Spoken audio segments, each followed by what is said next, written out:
our policy folks, the Office of General Counsel will look at that issue and submit a response for the record. Because it is the law, and it takes enforcement. Mr. Carroll, you're also familiar with this. Yes, I am, because I met with you one time, we talked about it, and to be truthful on it, we haven't done our audit work on it. As a result of your bringing it up to me, it's on our list for our work plan for next started with audit work. Mr. DeLay and myself. I mean, this is an issue, as I say, for the poorest of the poor, the kids who need it most. And as I say, I'm sorry the states are doing this, but I want to see that they get what they deserve and receive the funds they should. So I can fill in any of my colleagues on the details of their own state. But this is something which I guess we have oversight on, and I'd like to see that these children somehow get that money saved, or the state does. Now, they may need mental health care, which would be a logical thing for this money to be spent on, that.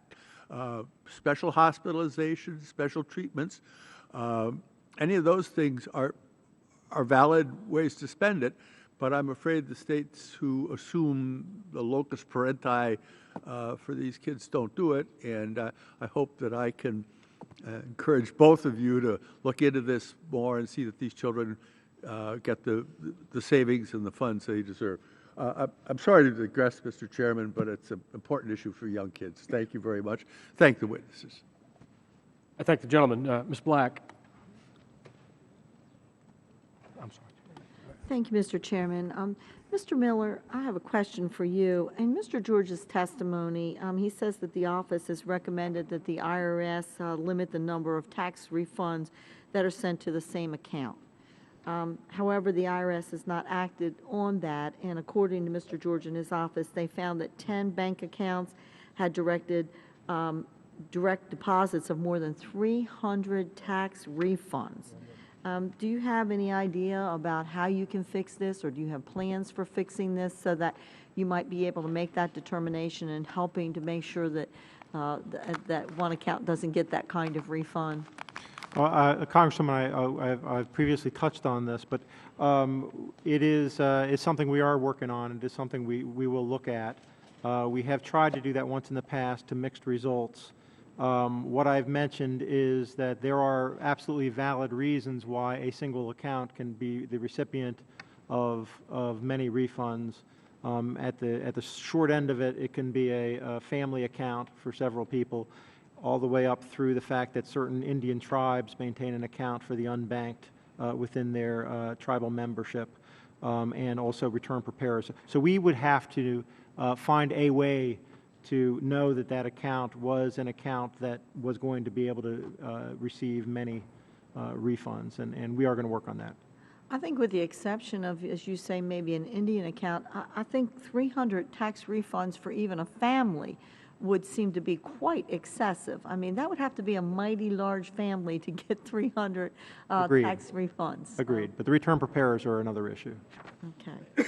Ms. Black, if I may, just in addition, because I didn't address this during my oral testimony, in addition to the issue that you just raised, we are finding a growing problem with the use of prepaid debit cards and having federal refunds, not only in the realm of the IRS, but Social Security and other governmental benefits going to these prepaid cards, which people can literally buy at stores and bodegas and the like, and finding growing examples of fraud associated with that, with very little oversight being conducted by anyone on this area.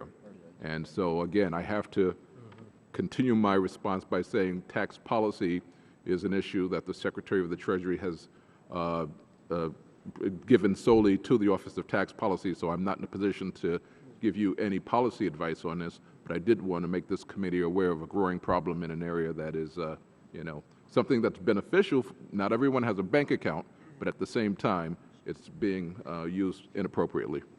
If I might comment on that, please. Sure.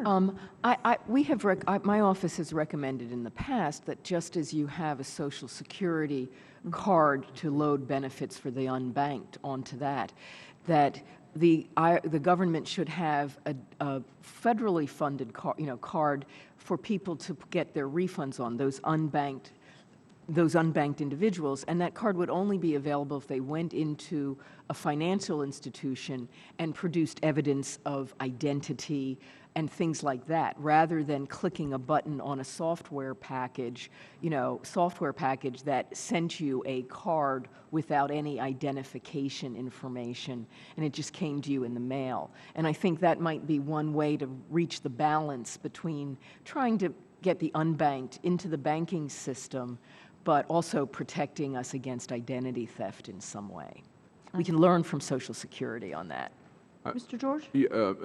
Ms. Black, there's no question that the IRS, Treasury should be working with financial institutions to develop policies. This is an issue that is of importance, as Ms. Olsen just noted, and it's something that is resolvable. It's something that we think can be addressed, but just simply isn't being done so.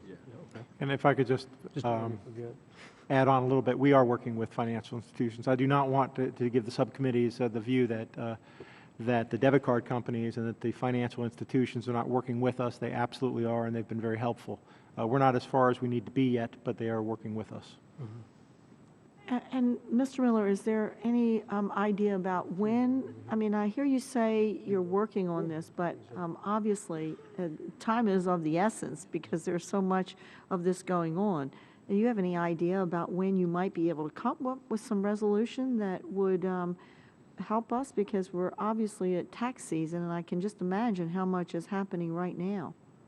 Well, it's happened already, Congresswoman, so we have a little bit of time, but not that much time to prepare for the next filing season. Yeah. But as I've mentioned, I think to the subcommittees, there is no panacea here, and really should not, absent some ability of the community to act in a fashion that doesn't allow a Social Security number to be stolen, the service will always be working in small places to do things to stop this. There is no one single thing that we can do to stop identity theft. But if I may just close on this, Yes. the exact problem that you noted regarding 300 refunds going to a single account, you're having, while I don't have an exact number, but we do know that many additional tax refunds are going to a single debit card. So it's a mirror image of the problem. Sure. Thank you, Mr. Chairman. I yield back.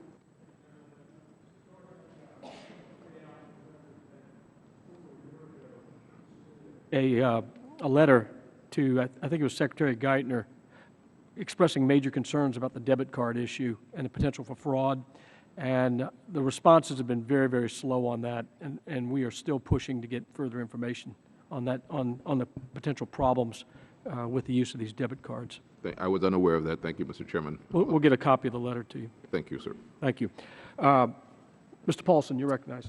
Thank you, Mr. Chairman. I want to thank you and the ranking members for holding our hearing today. And the topic of identity theft is certainly very important, and we need to be doing all that we can to combat the problem. Remember last week in Minnesota, actually, I held a identity theft seminar with the Minnesota Financial Crimes Task Force for seniors, and I will tell you, the object was to give them insight on how to better protect themselves, and it was a packed house. The line was overflowing out the hallway. In fact, they were so interested in getting information that they hung around for an extra hour, so we ran over time. And I think one way we can help protect certainly seniors is to remove that Social Security number from that Medicare ID card. And I'm a co-sponsor of Chairman Johnson's legislation. I thank him for bringing that forward and working on that issue. But I do want to turn for a moment, if I could, to fraud and ID theft in the area of tax returns in particular. And Ms. Olsen, in your 2011 report to Congress, you gave that outline on an issue regarding tax fraud where the tax preparer fraudulently alters a completed tax return and then retains the illicit benefit without the knowledge of the taxpayer even. And you recommended an increase in the penalty to give greater incentive to go after these fraudulent preparers. And so today, actually, along with Mr. McDermott and both the chairman and the ranking member of the Oversight Subcommittees, we're introducing legislation, the Fighting Tax Fraud Act, which essentially doubles the current penalties, giving greater incentive for prosecutions against this type of theft.